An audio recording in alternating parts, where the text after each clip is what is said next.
menantu Aku dong.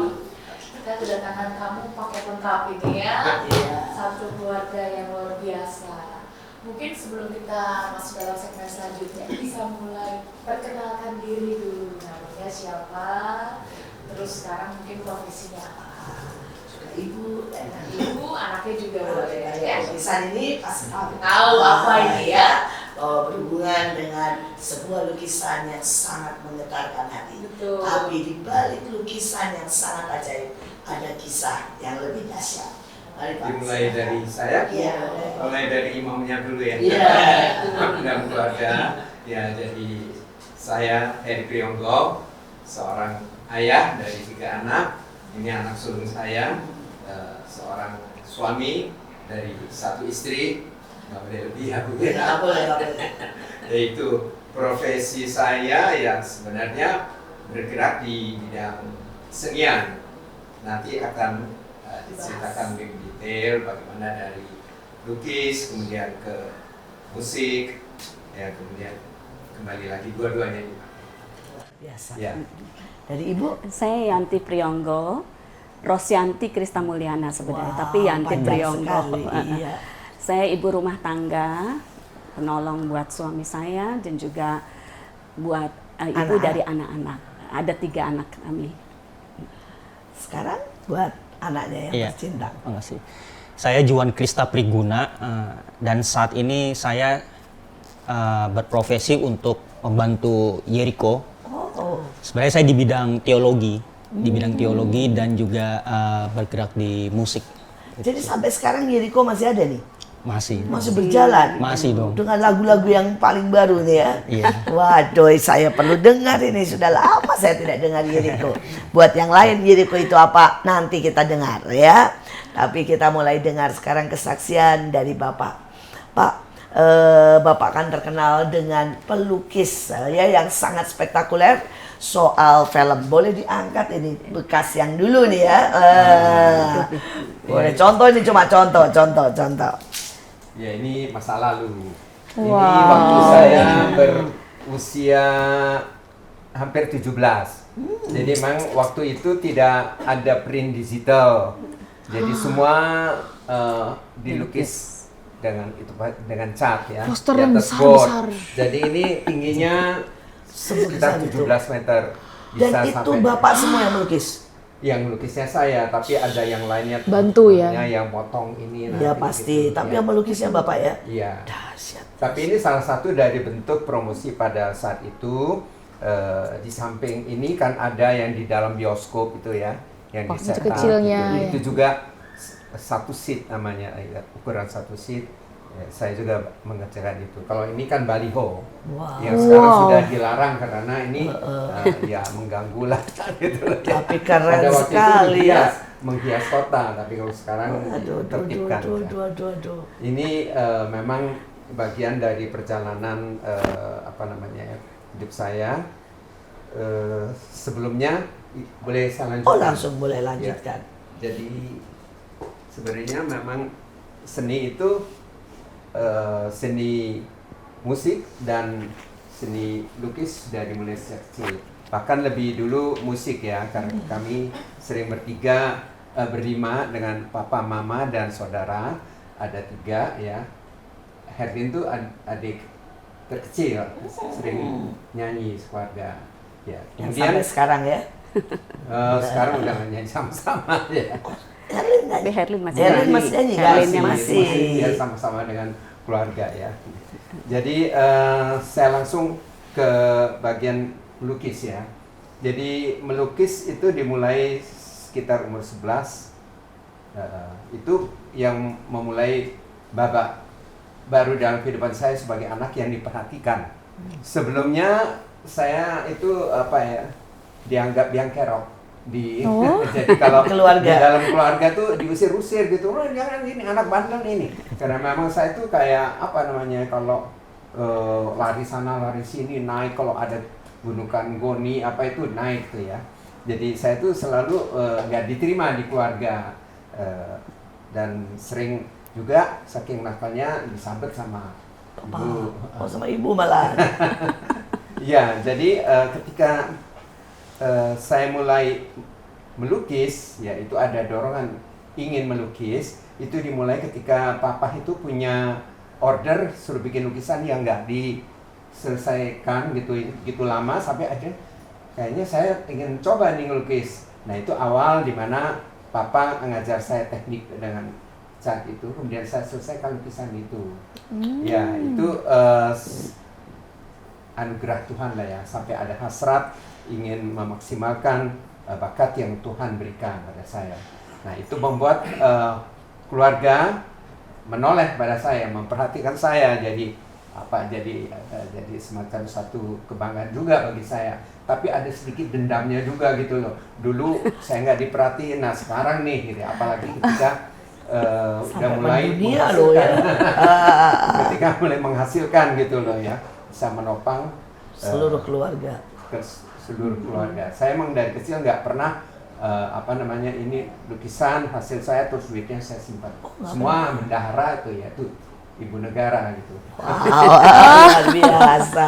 Ya, jadi kemudian bikin pameran dan disitulah orang itu melihat saya itu sebagai ya, julukannya anak ajaib ya. Ini semestinya orang lain yang bersaksi ya kalau saya itu kok kalau bilang diri saya itu anak ajaib atau gimana gitu Bu. Wah ajaib. Tapi dari semua tapi memang lukisannya itu memang ajaib. sebenarnya bukan ajaib gimana menurut saya itu, mereka cuma merasa heran kok usia 12-13 tahun sudah bikin pameran dan lukisannya gayanya bukan gaya seperti kalau anak-anak itu kan gitu ya. Lukisannya sudah realis gitu, naturalis seperti ini. Walaupun dulu awalnya banyak lukisan religi yang tidak asli merupakan inspirasi dari apa yang menjadi ide saya gitu. Tapi lebih banyak saya tuh menggambarkan teknik melukis gitu ya. Jadi orang nggak percaya, masa sih kok anak baru umur segini udah bisa ngelukis seperti itu.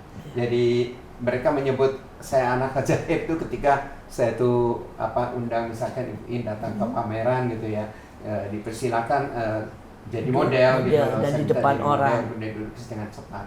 Nah itulah kemudian ketika saya pameran di Jakarta, wah ada anak ajaib ini katanya di waktu di Jalan Samanhudi, GKI Samanhudi. Tahu ya Bu ya? Saya pernah mendengar Pak. Saya mendengar sangat terkenal itu anak ajaib yang melukis. Itu awalnya kemudian ada wakil kepala sekolah yang melihat hal itu dan terus mengajak saya dan didampingin oleh ayah gitu ya untuk ke Jakarta, sekolah di Semak 1, sekolah yang wah itu sangat susah itu. Kepikir bahwa bisa sekolah di situ gitu ya, dan sudah jalan 1 kuartal masih bisa masuk langsung dapat tempat gitu dan bebas uang pangkal gitu. Itu karena anak ajaib ini ya. Kalau saya lihat itu benar-benar tangan Tuhan ya gitu ya. Tuhan yang membukakan. Memang pada saat itu saya tuh cuman yang ada kebanggaan. Setelah saya sekarang kalau melihat sana, saya lihat itu benar-benar satu anugerah. Bukan karena kehebatan saya, walaupun pada saat itu saya merasa hebat dan itu dekat sekali dengan kesombongan ya Bu ya. Jadi kemudian setelah di Jakarta, melukis ini menjadi profesi, saya menjadi tulang punggung keluarga, yaitu dengan menjadi pelukis poster film. Tapi memang itu bukan satu hal yang mudah, karena saya usianya sekitar 15 tahun, pergi ke importer film, ketawain.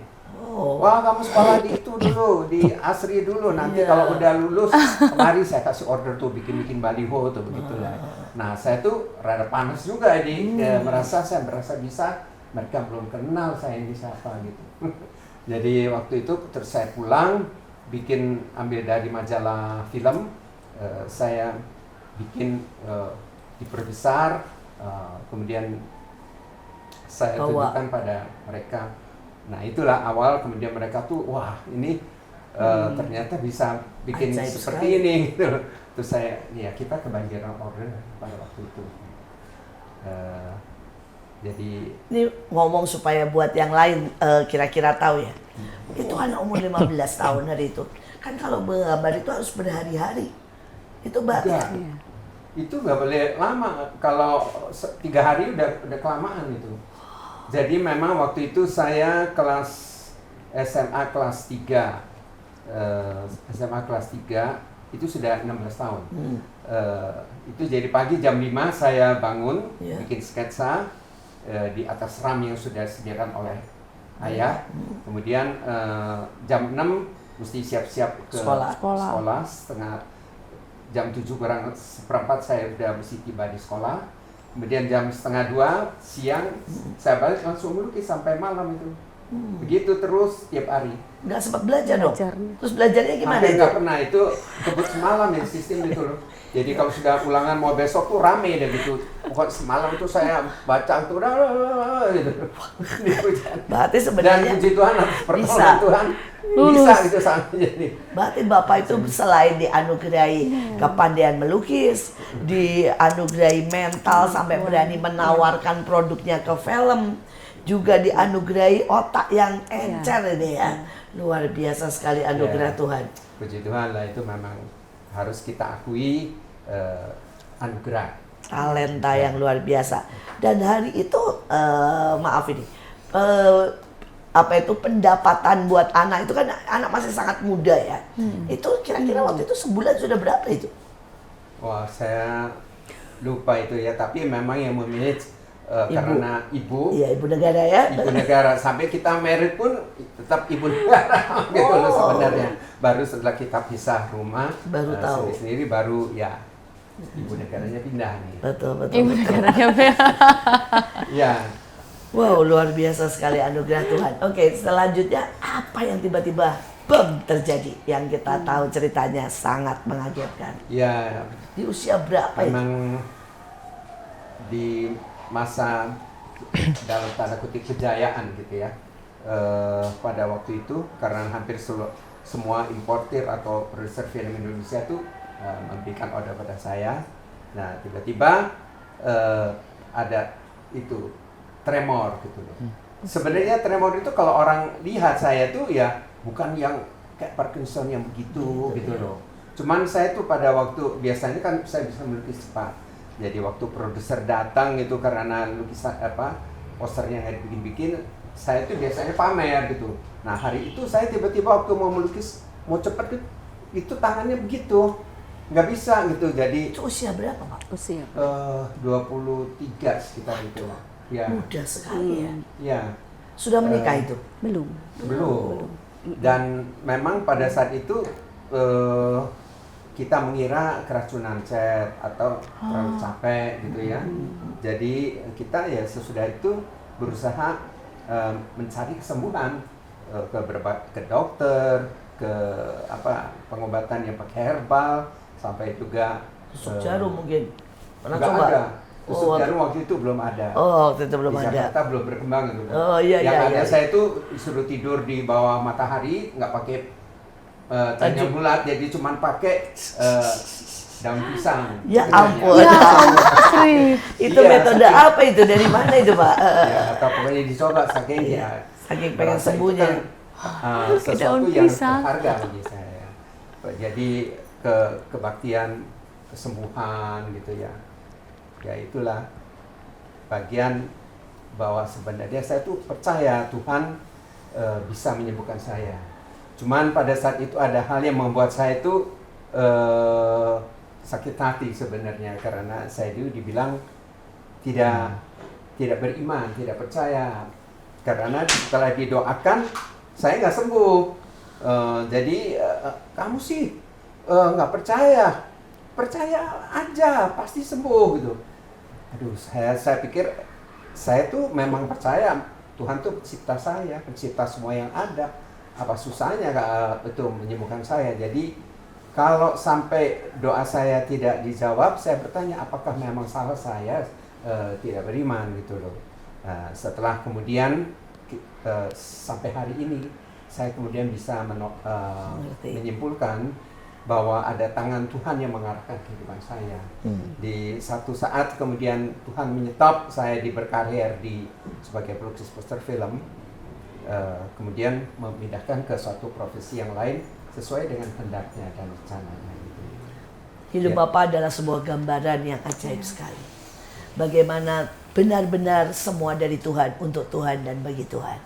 Seringkali kita berpikir, ya kita bisa melakukan. Kita bisa menggambar, kita bisa bernafas, kita bisa hidup, kita bisa memutuskan dan sukses. Tapi ternyata kita tahu, manusia sangat rapuh. Dan Tuhan bisa mengambil kapan saja. Betul sekali. Bapak anak ajaib, karena itu hilangnya juga ajaib ya, sepertinya. Tiba-tiba sekali di usia 23. Kalau kita ngomong Parkinson ataupun ngomong penyakit yang lain, pasti itu biasanya terkena di usia yang agak lanjut ya. Ya belakangan memang saya tanya waktu dokter memvonis saya itu Parkinson itu juga setelah sekitar 20 tahun sesudah itu. Tahu nggak Anda bahwa Anda itu kena Parkinson? Saya kaget. Dari dulu saya nggak pernah tahu bahwa ini tremor apa gitu loh. Jadi waktu saya itu dites, suruh bikin obat nyamuk, begitu tangan saya itu kan nggak bisa gitu loh.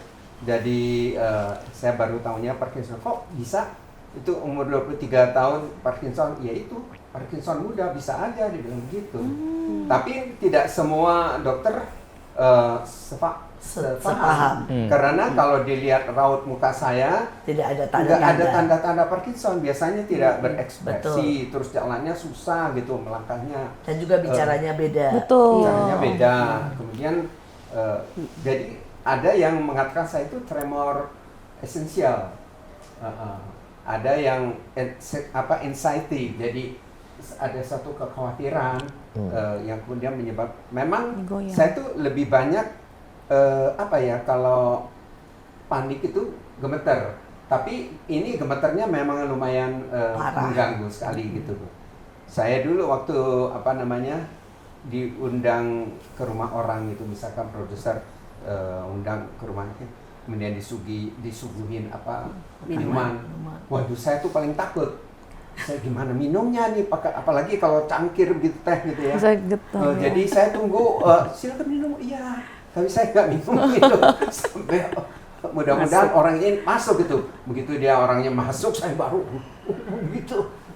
Itu sakit, itu jadi gemetar itu sudah ada dulu. Itu jadi setelah saya kena itu. Oh, sampai setelah umur 23 gitu ya. Jadi kalau sekilas orang nggak tahu gitu. Tapi ketika kita mau beraktivitas, nah itu cirinya kalau tremor esensial begitu katanya.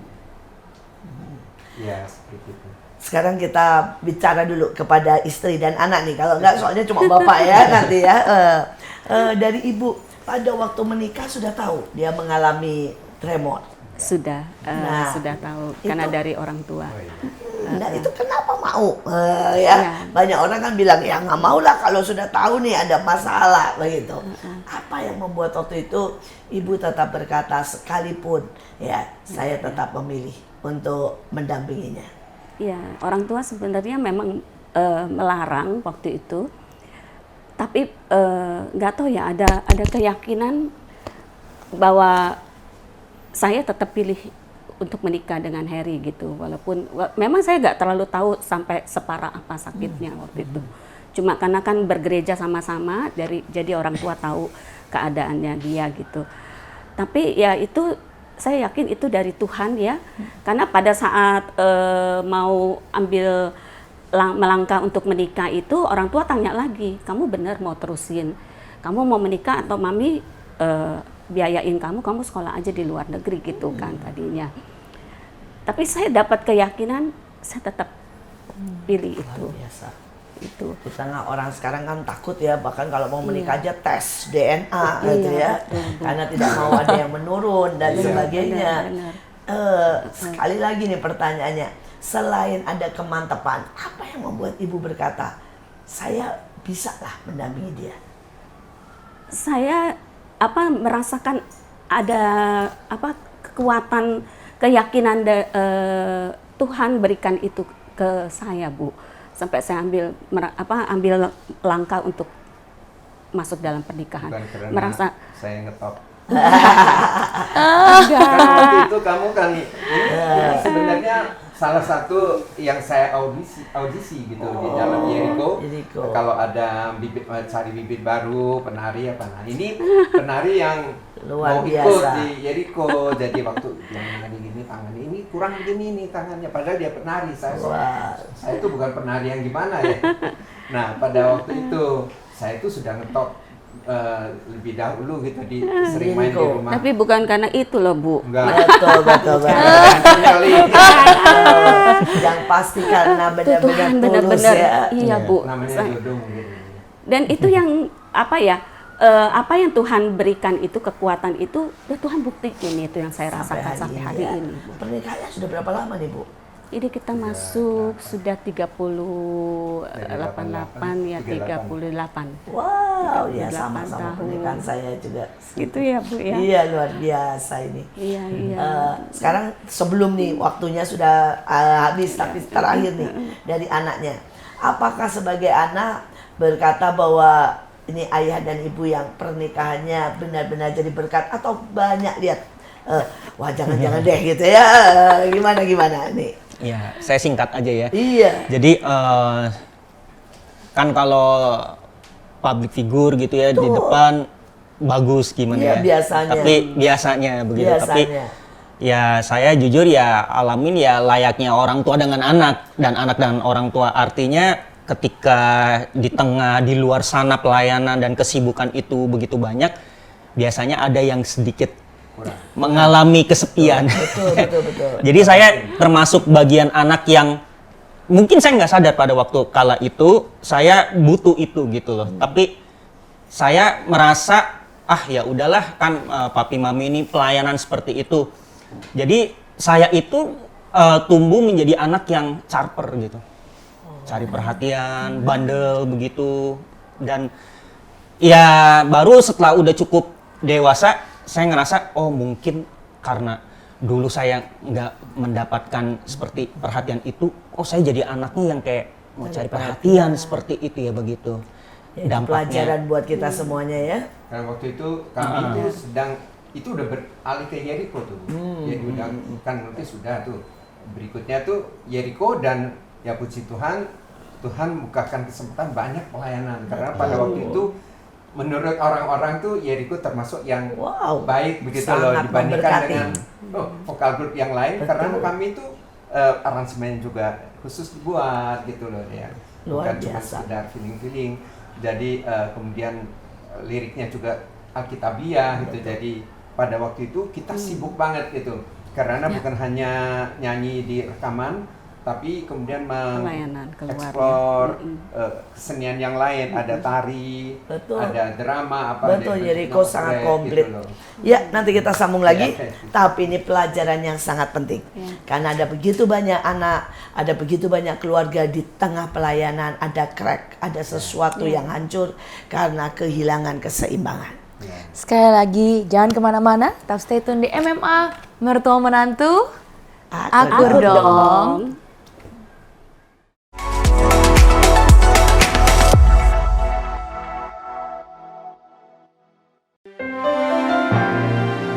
Saya minta untuk lagu ini Ibu Iin sama Kesia bisa ikut ya. Wah, saya ikut. Lagu Tangan Tuhan yang di rumah juga boleh ikutan ya.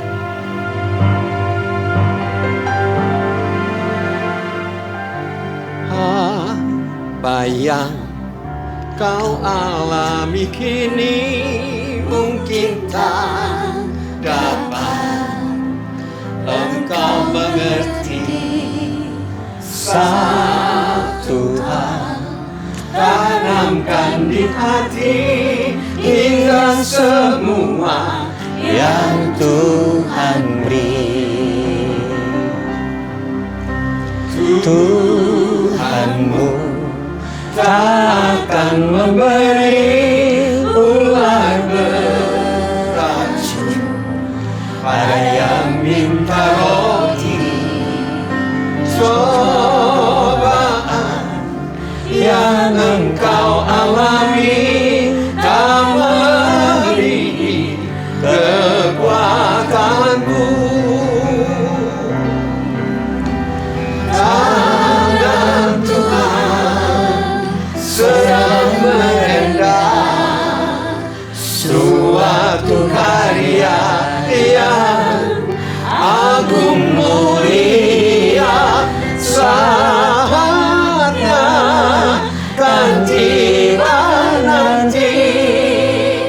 Kau lihat pelangi kasih-Nya.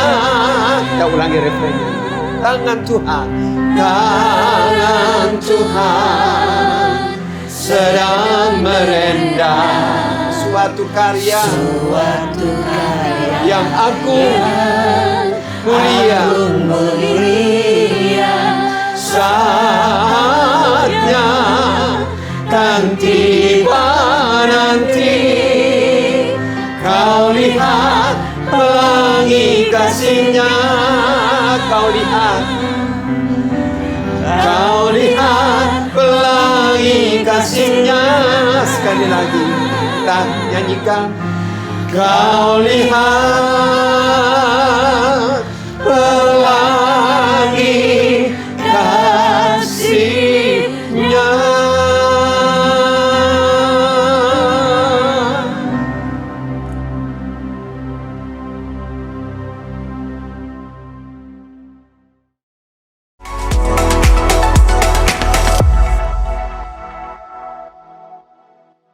Kembali lagi di MMA, Mertua Menantu, Akur dong. Kita masih dengan keluarga Pak Heri yang sangat luar biasa. Kita langsung lanjut aja ya Pak kesaksiannya. Tadi kan sempat bilang ya, Tangannya sempat ada tiba-tiba tangannya tremor. tremor. Itu sebagai pelukis gimana? Akhirnya Ya. gimana itu? Iya. Ya, pastinya sih kita kaget dan melakukan usaha untuk Ya, dan ternyata kan gagal semua usaha. Nah, ya. di titik itu bagaimana respon Bapak? Dan Ya. sampai nih dengar-dengar kembali tiba-tiba ke Yeriko, ini gimana ceritanya? Nah, kan. Ya itu pada saat itu sebenarnya saya tidak menyadari bahwa itu merupakan satu tuntunan Tuhan dari memberkati keluarga secara finansial, kemudian memberkati lebih banyak orang lagi melalui lagu-lagu. Betul, betul. Kita baru bisa melihat sekarang ternyata ada tangan Tuhan yang memimpin Betul. sana. Jadi ketika saya kemudian sudah minta kepada Tuhan itu tangan, sebenarnya bukan ini ya, profesi saya terhenti di poster film itu bukan hanya karena tangan, tapi ada juga perubahan teknologi apa segala macam. Ya, jadi singkatnya pada waktu itu kemudian saya ada satu hasrat untuk mengembangkan talenta yang lain yang Tuhan berikan, karena memang pada masa kecil itu saya juga udah nyanyi, suka nyanyi, bahkan sebenarnya itu saya lebih semangat nyanyi daripada adik saya Herlin. Jadi pada usia kecil saya sudah belajar notasi sendiri. Nah, walaupun dilarang karena mama saya itu apik, itu bukunya kredit pinjam tuh untuk saya belajar notasi itu suka diumpetin. Tapi saya tahu aja itu di mana diumpetin, saya pakai lagi tuh buku. Singkatnya jadi ternyata itu merupakan satu persiapan Tuhan pakai saya di bidang musik. Saya walaupun tangannya tremor, tapi saya bisa nulis aransemen, saya bisa buat notasi karena saya sudah belajar dulu gitu. Jadi saya mulai mengembangkan itu, membuat sopran, alto, tenor, bass dari sebuah lagu. Ya banyak lagu yang sebenarnya diterjemahkan dari luar waktu itu. Tapi seiring itu juga saya juga membuat lagu. Saya ingat lagu yang pertama itu yang Tuhan janjikan. Jadi isinya Tuhan tidak menjanjikan jalan selalu lancar, langit selalu biru gitu ya. Nah, itu memang dari satu puisi yang kemudian saya kembangkan jadi lagu. Dan berikutnya memang lagu ciptaan saya itu lebih banyak bercerita tentang pergumulan. Apa yang saya alami berjalan bersama Tuhan juga mengalami hal-hal yang gelap gitu. Seperti Mazmur 23 itu kan ada saat melewati lembah kekelaman, tidak hanya di padang rumput hijau gitu loh. Jadi lagu-lagu saya itu waktu itu banyak yang bersifat penghiburan. Menghibur dia, ada jalan Tuhan, ada tangan Tuhan, ada waktu Tuhan, ya banyak yang seperti itu. Itu semua lagu favorit saya. Tangan Tuhan, jalan Tuhan, waktu Tuhan. Nah, ya. Masih bisa nyanyi kan? Masih jalan, saya masih bisa. Yang pasti tangan Tuhan sedang merendah, itu pasti. Terus waktu Tuhan yang terbaik. Tapi sekali lagi, nah begitu mulai mengarang, terus bagaimana bisa sampai Yeriko? Nah, yaitu waktu itu terbetik ya, ini pastilah Tuhan yang menarik itu dalam hati saya bahwa ini bisa menjadi satu media untuk penginjilan. Dan bagaimana orang bisa mendengarkan lagu-lagu itu ya, waktu itu memang zamannya kaset.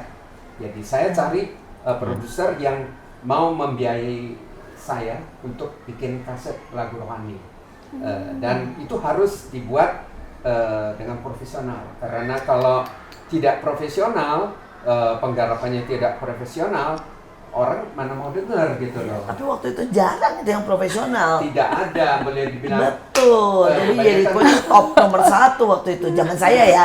Tapi zaman kalian udah nggak tahu Kecil. tuh, nggak tahu sama sekali. Jadi waktu itu kan memang produser hampir nggak ada. Betul. Kalau ditawarin, oh nggak, mana ada yang mau beli lagu Kristiani gitu loh. Ya paling-paling kalau Natal sih masih mau lah jingle bell itu ya. Tapi ini lagunya kan beda, bukan lagu Natal. Dan gitu. orang belum kenal ya lagu baru. Tapi kemudian ya Tuhan pertemukan saya dengan anak Tuhan, hamba Tuhan yang mau membiayai untuk menjadi produser, yaitu dari Sumberia. Betul. Sumberia. Dan apakah waktu itu langsung beng?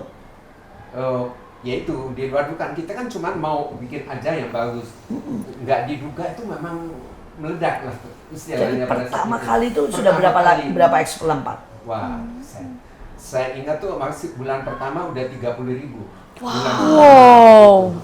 Jadi sesuai itu saya nggak tahu itu ya. Itu Ya, dari- saya dengar waktu itu nembus 1 juta itu.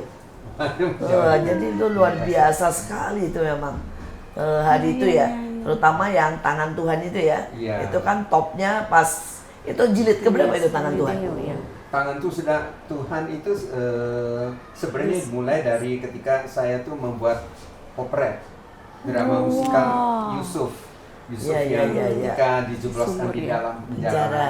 di dalam sumur, kemudian ada yang menghibur yaitu paduan suara yang kalau di Wah, sini keren itu juga. kalau hari Minggu itu kan yang sayap-sayap gitu bukan Iya, gitu. iya. Jadi itu menyanyi itu. Apa yang Nah itu dari sana tuh. Kemudian ternyata saya nggak mengira bahwa lagu itu akan Booming ya. booming. Bahkan di waktu dibikin rekaman kaset, saya taruh nomor 5 di side B. Betul. Yang biasanya tuh kalau itu yang sisa-sisa deh. Nggak taunya itu loh ya. Yang Paling dicari. Dicari. Harus tunggu dulu lagi kalau zaman dulu nggak bisa di next. Diputar. Benar.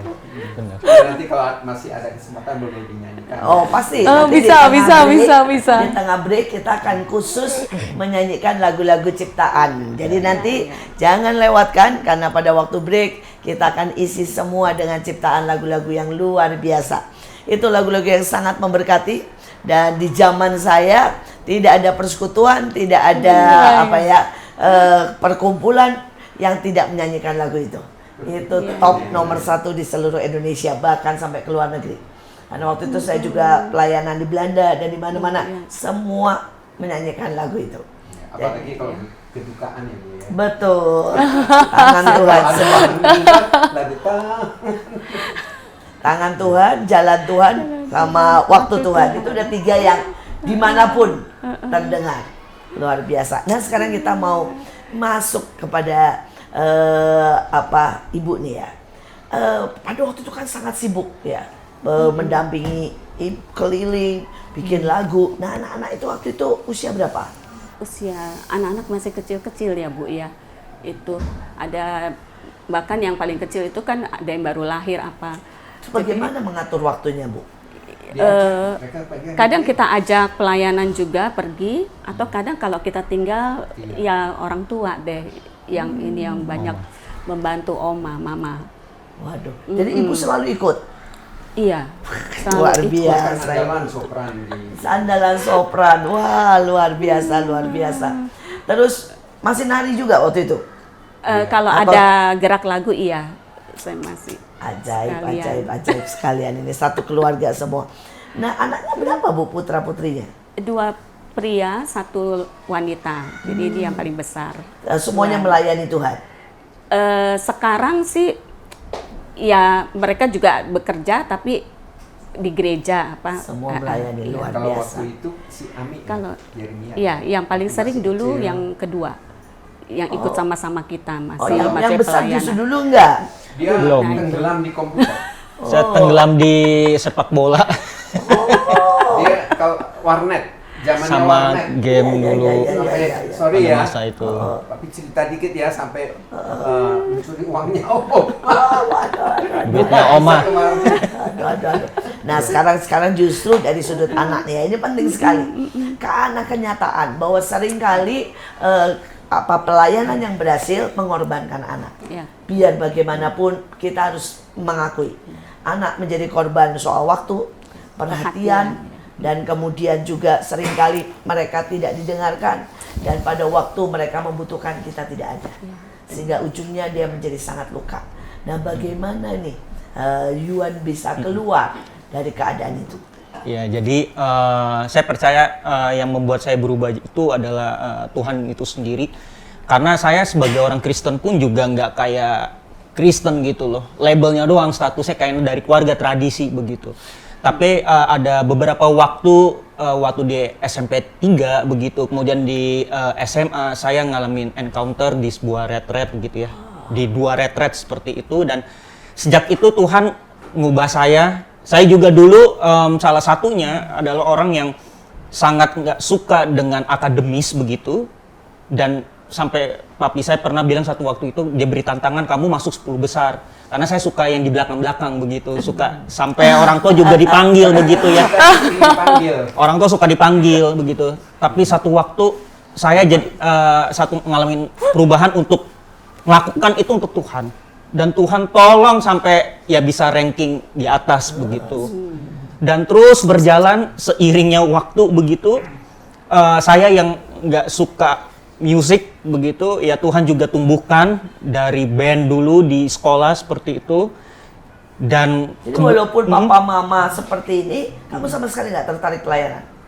awalnya, Dan nggak tertarik sama sekali untuk ikut musik? iya awalnya ikut benar. mengeluh. Dia yang paling mesti disogok. Kalau Ya, harus disogok. diajak nyanyi keluarga Di rekaman gitu ya, harus mesti dikasih hadiah. hadiah dulu. Dan motek tuh, jangan lupa ya hadiahnya ya. Ntar sudah motek itu, jangan lupa lu ya, Mi. Begitu dia tuh memang. Mungkin penolakannya karena marah ya. Mungkin ya, saya nggak bisa menggambarkan pada masa Ekspresikan. itu, iya, ekspresi nggak bisa mengekspresikan. Itu mungkin sih Bu, mungkin saja. Bu. Atau nggak percaya sama kita, Bu. Ya mungkin juga Janji-janjimu tapi nggak di, trust-nya kita nggak lakuin. ada trust issue karena, mungkin. Karena papa mama juga terlalu sibuk, jadi kalau udah janji lupa ya. Iya. Bisa Ya, begitu tapi itu sih. masalah orang tua sering sekali. Oke. Tapi terus setelah encounter dengan Tuhan di retret, saya percaya Tuhan itu setia ya. Pasti Yeah. Tuhan dengar doa papa mama. Walaupun bagaimanapun dan Tuhan tidak pernah membiarkan. Tapi apa yang kemudian kamu sampai memutuskan mau meneruskan? Nah, sekarang kamu yang malah meneruskan. Ya, saya untuk saat ini ya seiringnya waktu ya Tuhan tuntun ya, untuk dalam hal ini cukup banyak waktu untuk bantu juga. Ya pada kala itu saya pun juga akhirnya menyadari lingkungan yang diberikan lewat keluarga ini, saya percaya itu ada benang merahnya. Dan saya menangkap itu juga sebagai calling begitu. Jadi saya percaya apa yang sudah Tuhan taruh di sekitar saya juga harus manfaatkan. Dan Tuhan sendiri yang munculkan kesukaan-kesukaan. Kayak yang membuat saya akhirnya juga suka dengan Indonesia, karena albumnya Papih juga. Waktu itu ada saya pujian etnik kontemporer itu. Iya, itu bagus banget itu. Nah, suka. Saya mulai melihat Indonesia indah Bagus karena ya. dulu waktu itu kan barat-barat ya, yang buat anak-anak mudanya barat-barat. Kita kan bikinnya gitu ya, Hillsong gitu ya. Ya, dari luar begitu kan ya. Tapi pas Tuhan percayain proyek itu ke Papi, wah ternyata Indonesia indah ya budayanya gitu, dengan musik-musiknya yang wah, kaya, yang kaya seperti itu. Nah dari situ Tuhan munculkan, dan saya akhirnya juga Tuhan tolong di dalam pemulihan dengan papi, dengan mami secara relasi yang kadang itu kelihatan kok nadanya bisa tinggi, kok ada momen-momen tertentu bisa kayak marah atau apa. Ya saya belajar jujur dan Tuhan tolong pemulihan itu ya, sampai sekarang akhirnya kita bisa bareng-bareng pelayanan as a team gitu. Hebat. Jadi memang Gak ini gampang itu. saling jadi satu alat proses Tuhan bagi kita. kita tuh yang Iya. nggak menyadari bahwa anak tuh luka batin sama kita itu dulu Iya. tidak diperhatikan. Jadi kalau sama orang-orang lain tuh baik banget, tapi sama kita kalau ngajarin apa-apa, ini itu nadanya menukik gitu loh. Jadi aku bilang saya ini sudah seusia gini kok sama anak digituin gitu loh. Jadi ya tapi kita belajar memahami anak juga memahami orang tua. Iya. Memaafkan juga dan Iya. mengampuni ya. Iya. Luar biasa, ini sebuah keluarga yang ujungnya Tuhan sendiri yang merenda suatu karya yang luar biasa. Amin. Nah, ini di puncak karena waktu sudah mendekati, di puncak daripada kesaksian kami mau dengar kesaksian ini. Ya, ini kesaksian yang lukisannya saja melihatnya sudah sangat bicara sangat kuat. Ya kembali lagi itu semua Tuhan yang bekerja, berkarya di dalam kehidupan saya. Saya sebenarnya sudah nggak pede kalau orang ingat-ingat saya itu sebagai pelukis, walaupun produser film tuh ada yang sampai saya usia 60 lebih gitu ya masih mempercayakan saya melukis. Masih? Tapi saya menyimpan itu bahwa saya itu gemetar. Jadi saya tetap bisa melakukan itu walaupun gemetar dulu. Cuman pada usia di mana saya sudah sebenarnya udah ingin mengubur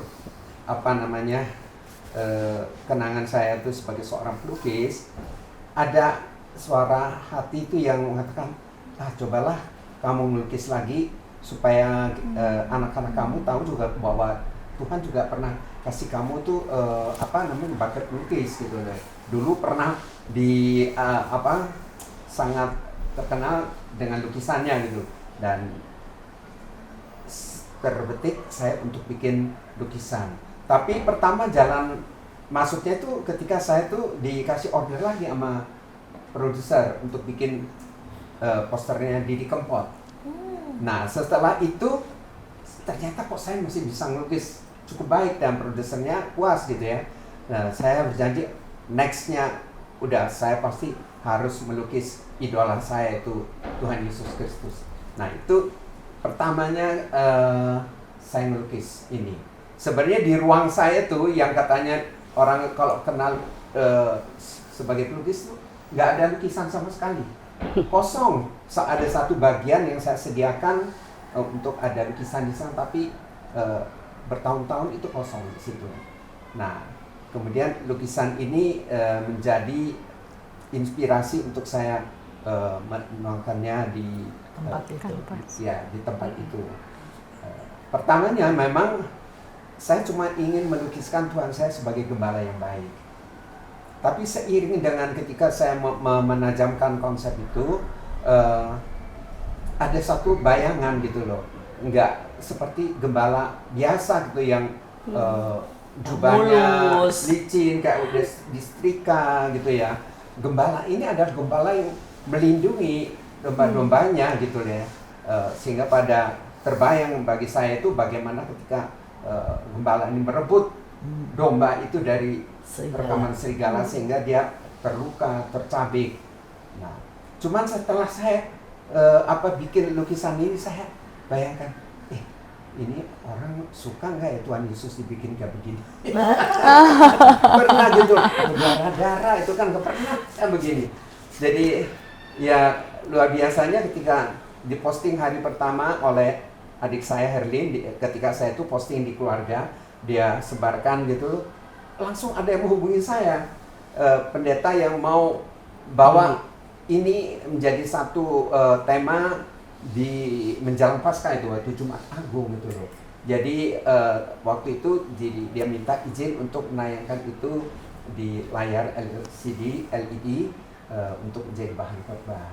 Jadi ini satu, saya pikir pada waktu ini sampai berapa orang yang mau beli lukisan aslinya gitu. Sampai pada waktu itu kan awal pandemi ya, kita mau lelang aja gitu loh karena banyak. Tapi gimana pandemi ya, gimana orang mau datang ke itu kan balai lelang. Akhirnya kita mau lelang melalui media, tapi itu juga nggak jadi. Sampai akhirnya ada rekanan kita yang selalu menopang pelayanan Jericho dulu yang bersedia memberikan apresiasi yang bagi saya sih Cukup tinggi. ini luar biasa. Itu kalau dihitung gaji saya sebelumnya itu bisa 1,5 tahun gaji saya gitu loh. Jadi itulah ya bagaimana Tuhan membuat surprise di dalam kehidupan saya. Dan saya tuh merasa yakin ini bukan karena hebatnya saya sebagai seorang pelukis. Kalau dinilai secara seni juga saya nggak tahu ya apakah ini cukup seninya.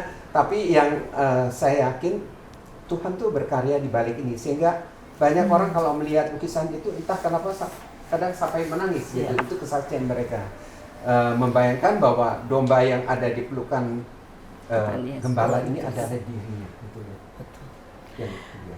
Saya merasakan juga lukisan ini bicara sangat banyak dan menyembuhkan banyak orang lewat lukisan ini. Kita di ujung daripada pertemuan ini, tapi jangan kemana-mana karena nanti di setengah kita akan mendengarkan semua lagu-lagu. Dan lagu-lagunya semua bisa dinikmati kan sekarang di YouTube dan sebagainya. Bisa.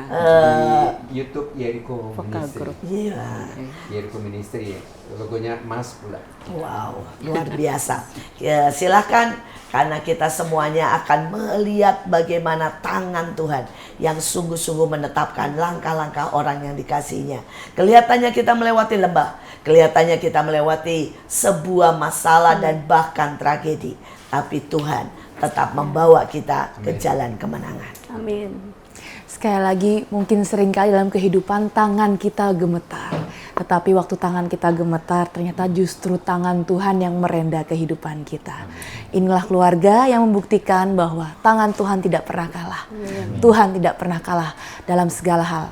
Sekali lagi, inilah MMA, mertua menantu, akur dong. Jangan lupa untuk like, komen, dan subscribe YouTube kita Asia Zara, dan juga stay tune untuk episode-episode selanjutnya. Sampai jumpa. Tuhan Yesus memberkati.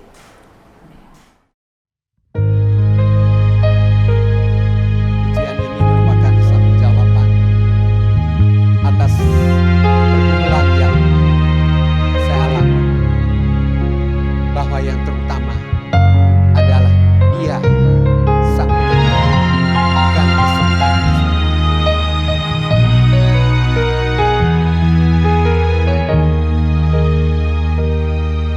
Bukan berkat yang aku rindukan, tapi sumbernya Kau Tuhan. Bukan harta fana yang kurampas, tapi Tuhan yang punya segalanya.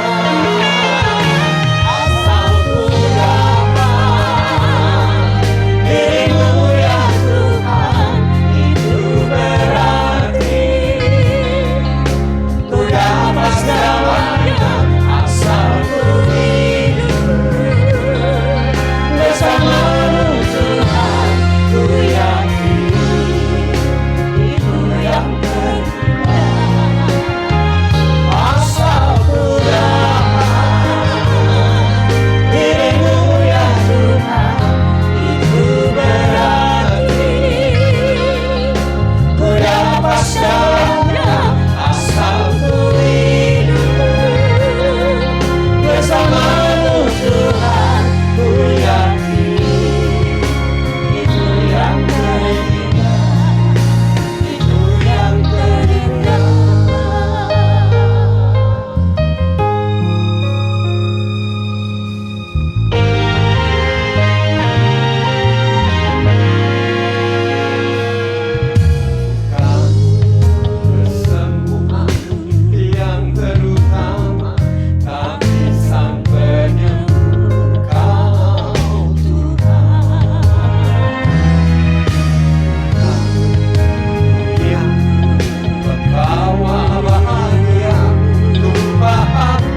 bersamamu Tuhan, ku yakin itu yang terindah, itu yang terindah, itu yang terindah, Itu yang terindah. bersamamu Tuhan.